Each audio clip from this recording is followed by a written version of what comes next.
Alara is backed against a wall, trapped by Vance's looming shadow. "Marry me," Vance sneers, "or watch your legacy burn." Suddenly, a rough, dirt-stained hand snatches Vance's wine glass. The camera pans to Jax, a dishwasher in an oversized hoodie, sighing with bored indifference. "You're making a scene, and you're wasting good wine." Jax crushes the glass in his bare fist. Shards shatter against the floor, but he doesn't flinch. Moments later, the kitchen manager smacks the counter. "You're just a dishwasher, Jax.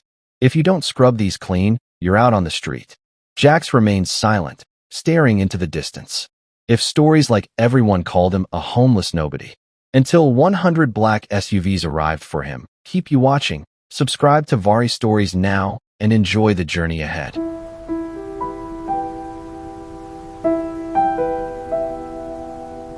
Jax stands over the deep stainless steel sink, his hands buried in soapy, grease-filled water. The kitchen is loud with the sound of shouting chefs and clattering pans.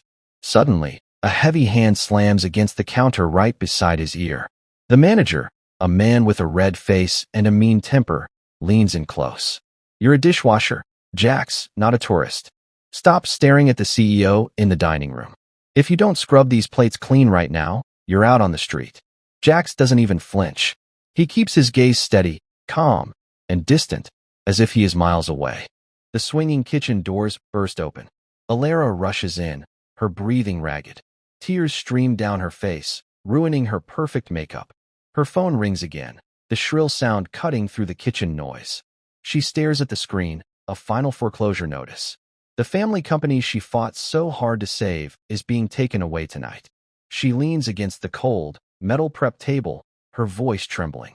"I'm so sorry, Dad," she whispers to herself. "I've lost everything." Near the back, Jax stops scrubbing.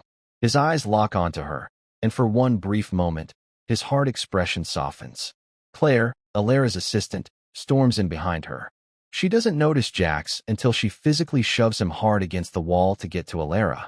"Move it, trash. You're in the way," she barks. Alara wipes her eyes and looks up, surprised. "Claire, stop. He's just a dishwasher," she says weakly. Claire sneers, looking at Jax with pure disgust. "Exactly. He's a nobody who smells like soap and failure.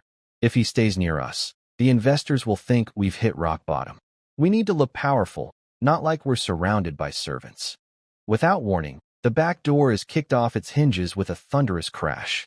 10 men dressed in black tactical gear swarm the kitchen. They are Vance's private security, and they move with cold, brutal efficiency. They carry glowing stun batons that crackle with electricity. From the doorway, Vance walks in, his smile cruel and triumphant. He doesn't even look at the staff. He points a finger at Alara. "Drag her out of here," Vance commands, his voice dripping with arrogance. "The party is over. I'm taking this company by force, and there isn't a thing anyone can do." Jax steps slowly in front of Alara, shielding her from the intruders.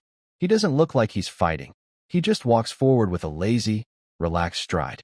The first guard lunges, swinging his baton toward Jax's head. With an effortless motion, Jax sidesteps, his hand moving like a blur to tap the guard's temple. The man hits the floor like a sack of bricks. Asterisk clack. Thud. Silence. Asterisk in less than 10 seconds. All 10 guards are lying unconscious on the floor. Jax calmly wipes his hands on his apron, completely unbothered, as if he just finished a simple chore.